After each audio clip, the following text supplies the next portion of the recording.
Hello class, we are going to finish our final module, Module 5, covering globalization. Chapter 4, Competing in World Markets, is the emphasis on this particular narrative. Just want to go over our learning objectives for the chapter. We're very much aware of international business, but let's talk about the primary reasons we trade with other countries and the importance of business in the international arena. We're going to describe how nations measure their trade, international trade, and the significance of exchange rates. We're going to identify some major barriers that confront global businesses. We're going to learn how to explain international trade organizations and the communities that reduce barriers. And again, this is all about just coming together, country to country, conducting commercial transactions. We're going to compare different levels of involvement used by businesses when entering global markets, and it's an analysis that I believe is necessary to make certain that you can and will prosper taking your business outside of your nation. Finally, we're going to distinguish between the global business strategy and a multi-domestic business strategy. Why do nations trade anyway? Well, the most obvious answer is because it does boost economic growth. It is a tool for expanding markets, and most of us know that when we start a business of our own, we really want to go outside of our state, outside of our country, ultimately, and it just brings more opportunity. But also it does provide some efficient production, and you're not totally relying on your home nation, particularly when we went through this huge recession. Having customers outside the nation would help. But if the nation is going through a recession and other countries are going through the same recession, you may not be doing better than you would hope. But relying on your home nation it's a significant barrier, because most countries do allow free trade with the United States. So therefore, it's kind of important for us to think about the possibility of how conducting business outside of the United States would be helpful to the business and help it grow. Exports and imports. Obviously, exports domestically produce goods and services that are sold outside, and that's important for our nation's GNP. I mean, it's really, really important for us to have good products and services that we can actually sell to other countries. It would help our nation greatly. But on the other side of that is foreign-made products and services. Now, our country is pretty much lopsided. We do receive a tremendous amount of imports, and we do export, but not as much as imports. So we want to reverse that at some point, because we don't want to boost our economies of another nation through our imports. We would rather boost our own economy through our exports.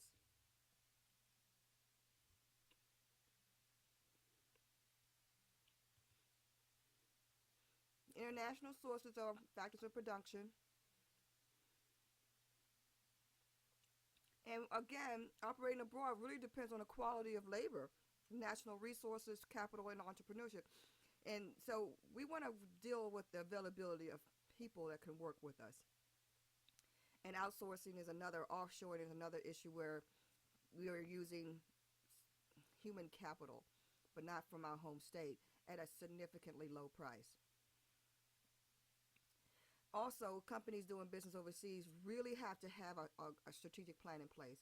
There are rules that are applied to nations that do not apply to our country that really complicate things. So a strategic plan is important so that decisions can be made on how to deal with those special rules and still comply with our national laws, and at the same time make a profit. Additional environmental factors to which companies are exposed. Again, you're dealing with social factors, cultural factors. I mean, if you go dealing with a nation that's an Islamic nation, you have a significant cultural factors to consider when you're doing business. Is this product appropriate? Because it's a religious state or religious nation, some products you can never sell there simply because of the cultural dynamics. But you also have to consider political environments, and other countries like the UK may have some serious rules with regard to the type of trading they would do outside of their countries. They may be a part of the European Union, which means that we're not going to get in as far as U.S. as easy as we would hope, because we're not a part of that union. But legal restrictions are also very important. Companies can expand their markets, but there are opportunities for growth in other nations. They have to be able to find a distribution system that's efficient and really just deal with the economies of scale and kind of in some way indirectly reduce their dependence on their economies of their home nation. And again, this is really about when our nation is going through a recession, you don't want your revenues to decrease significantly, but it would if that's the only source of revenue. So expanding outside your nation's borders is always a good thing. It's just more complex and requires a strategic planning. The size of the international marketplace, developing nations are growing, and there are some opportunities there. Depending on what service or product that you're providing, you can exploit that area quite easily. But they're also developing countries with high growth rates. So the United States is growing, but India and China are growing even bigger. And you need to know that, because when that information tells you what and how and where to distribute your services or products, it really does give you a guide as to what to do and where to go first. This is just a little narrative of the population size and prosperity of various nations outside of the United States. I mean, well, the United States here, but again, you're talking about major countries and their annual population, or their population in millions, and also their GMP, their per capita.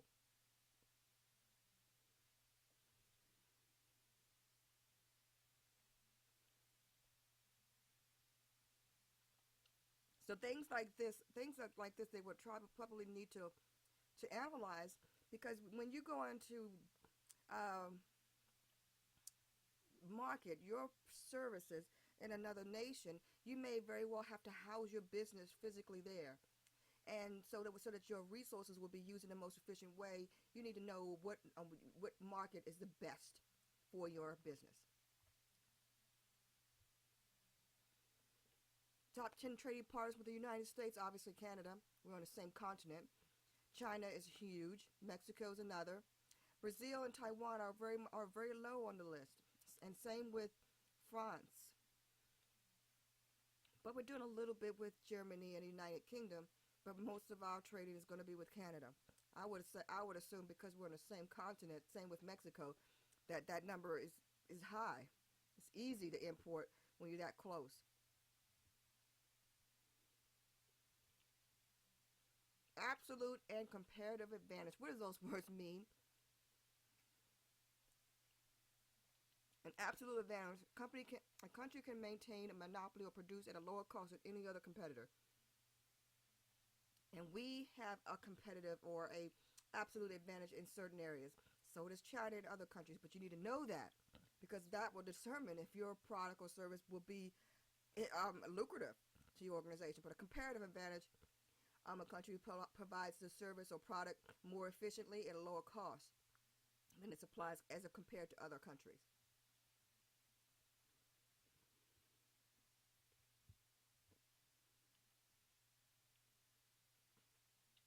Trade between nations, you have to consider the balance of trade, the balance of payments, payments in surplus, and payments in deficit. So those are the things you think about. It matters, what your difference between your exports and your imports. It matters that you're exporting more than you're importing, because you have a trade deficit. That's the bottom line. You don't want a trade deficit. I mean, the United States has had a trade deficit for many years. Why? Because we receive more imports than we export. We want more products made outside of our nation's border than they want of our products. So we have to reverse that, meaning we have to provide our own products and keep our money and our economies inside our nation. We don't want to see deficits if we can. But as I mentioned, the United States does have exports and imports, and here is a good amount of the types of things that we export or we import on an annual basis.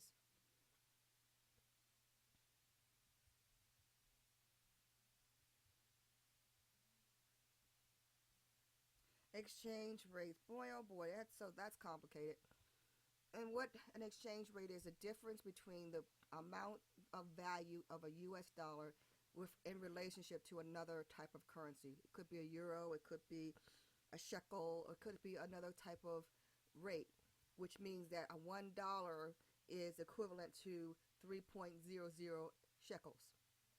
And you need to know that, because if the exchange rate is in the favor of the shekels, the dollar is going to be deflated and it's going to cost you more. It's going to cost you more US dollars to get the same product. And that's very important because when you're trying to determine if how to set your price, a currency fluctuation is going to be something that really determines if you're going to make money.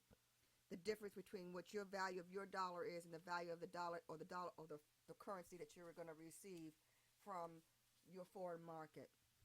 And again, exchange rates change every single day, and there are so many different currencies, and they're all located in the Wall Street Journal, and it's posted daily. We use those figures to determine the value of the US dollar in relationship to other currencies and see if the dollar value is either strong or weak. If the dollar value is strong, the US dollar, we would buy things more cheaply with our money. If the dollar value is weak, we would spend more money for products and services. Typical barriers to trade, and obviously social and cultural. When you're dealing with social and cultural barriers, organizations like an IBM would hire people living in those countries to overcome that barrier. Now, there are obviously some, how can I say, some controversy to that, but it does make sense if you think about it. Why would you want to hire someone that's a United States citizen who's not familiar with the values and the attitudes of that country? You want someone who lives there, who understands it, who can navigate their way through it, and that would be a barrier that can be overcome. So it's not a bad thing to hire people of other countries working for you. It's actually a most efficient way to use your resources for human capital. Next is economic barriers. Currency is a big one. Obviously, if a downturn in the economy in a different nation is going to be a barrier. They don't have the money. They're a developing nation and they're just getting their foot wet in the global markets. You're really going to have to take your time and be very, very sure that this is a market that you want to tap into. Legal and political. There are no ways to explain the complexity of the legal and political barriers that can cause one company not to be able to do business in another nation. But once you have your good attorneys at hand, you can determine how to overcome those barriers. You may very well may not be too difficult to overcome depending on the organization and depending on the type of services or product that you're going to provide. But they are significant and they need to be addressed if you're going to trade internationally. And free markets. We have a free market system, but we have some issues that we are concerned about. So we do have barriers. Our barriers are called tariffs. We do charge fees, et cetera, et cetera, et cetera. And for many nations, it's a barrier and they are not willing to pay it. And that's why they probably won't trade. But in the end of the day, we do allow free trade. We just with some significant restrictions. Social and cultural differences, language, and values. Again, this can be overcome simply by working with people or indigenous people who live there. It can be overcome by hiring individuals who have an understanding of the culture that you're trying to tap into. Hiring U.S. residents to live in a different country does not solve the cultural differences. Why? Because they don't have the understanding of the local customs. They don't know the taste differences that between themselves and the United States. So it's important to really get people who are involved in your country not to be the day-to-day face of that particular market. It needs to be the face of the people who live in that nation. It shows respect. It shows that you understand who they are and their message and what their needs are, rather than trying to Americanize that country, which can be highly offensive.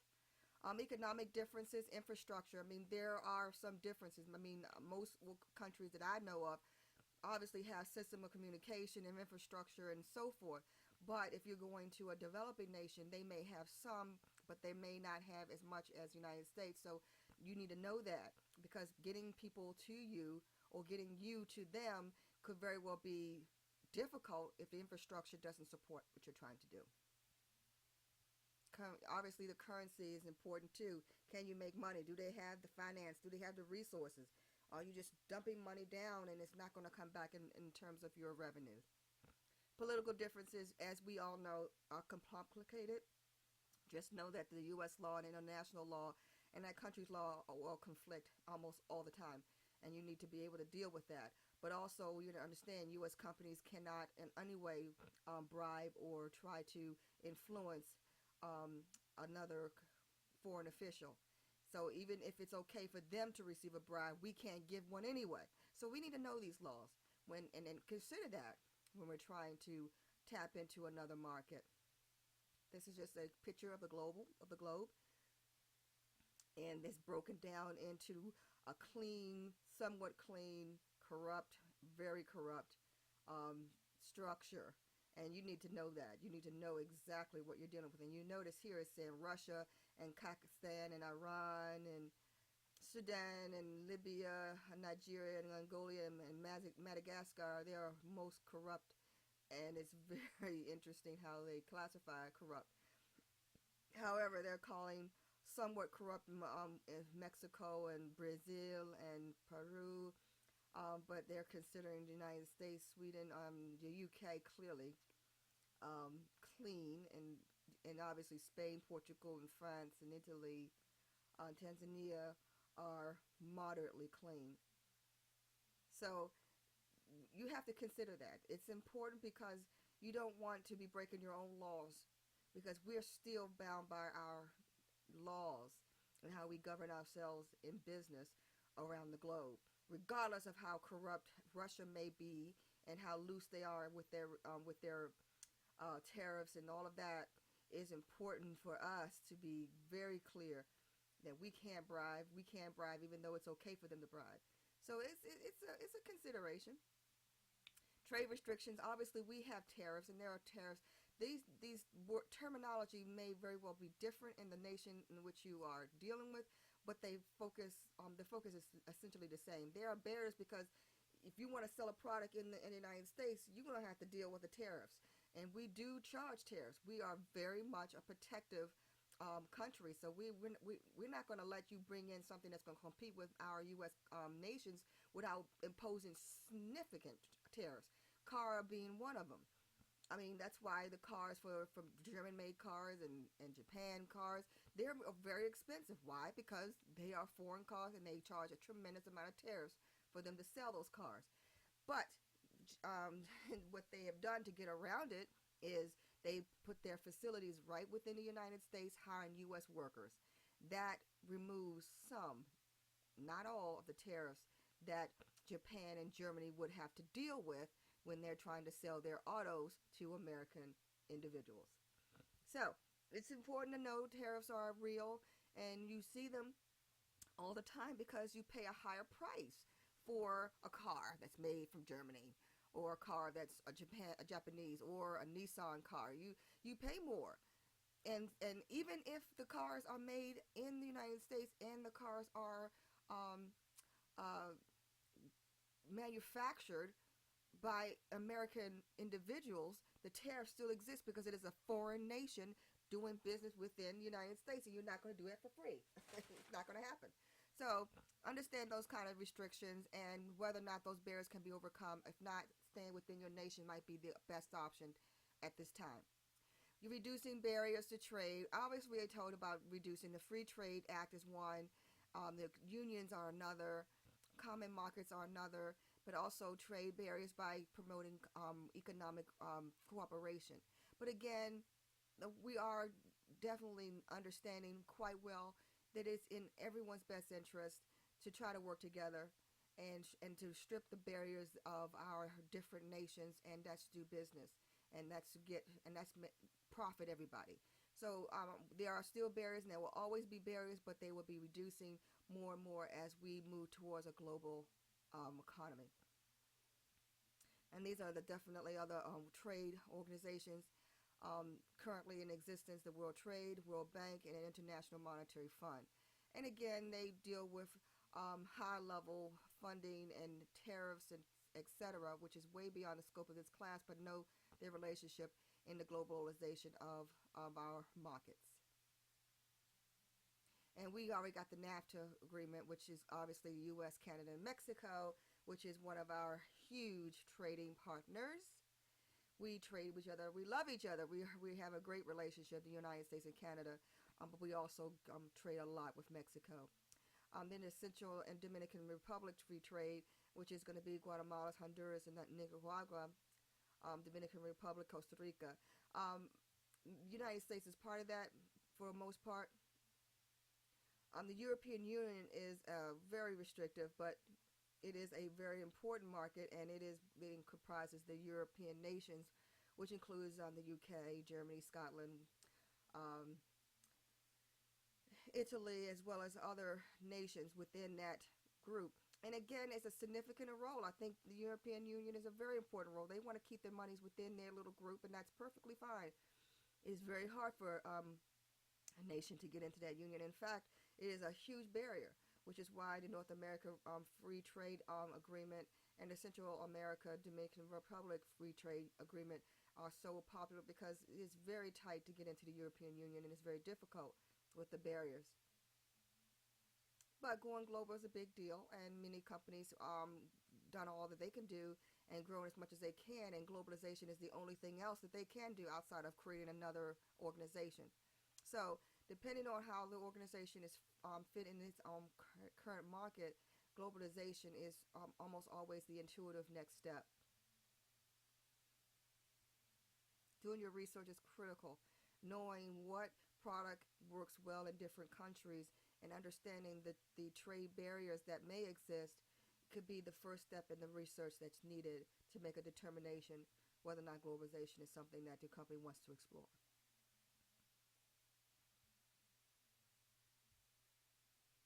So, as I end this chapter, just understand the basic concepts of globalization.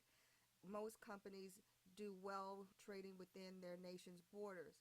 However, there are some very good reasons why branching out and moving across your borders is a good thing for you. But realizing the barriers that exist and overcoming those barriers obviously creates an avenue where organization can and do well operating within within another nation. The automobile industry is a classic example of compromise, of the barriers of trade, meaning the tariffs that we would impose. We don't impose them as significant because those organizations have decided to commit to U.S. workers solely, and paying money into the economy through salaries and rentals and taxes can in many ways remove the tariff barriers that they would incur if they had their own workers and their own economy being boosted. So the United States feels comfortable with that type of arrangement, and it has worked well for many, many years. But knowing how to use licensing and franchising to trade is the best thing. And again, it requires a tremendous amount of research, considering the SWOT analysis to determine if this is the strategic best move at the present time. But offshoring is another issue, and it's become under some serious scrutiny because of the cost savings that has been so dangerously detrimental to the United States economy. Offshoring is just taking your services and your work and your production outside of the United States or outside of your home country at a lower cost. And as many of you know, the biggest cost for organizations is going to be the human capital, and then obviously the product manufacturing, if that's the case. But human capital is a huge expense, and when you offshore and spend less money, which is significantly less money, obviously your bottom line or your profitability increases exponentially. And these are just an examples of international organizations, multinational organizations. They have significant roles in other markets outside of the U.S. So developing a strategy is important, and it's a very serious business. I think the most important thing I would say with globalization is knowing when and how to deal with those barriers. I'm going to go back to our final screen. I'm having a little. Let's go to the next screen. Knowing how to deal with those barriers.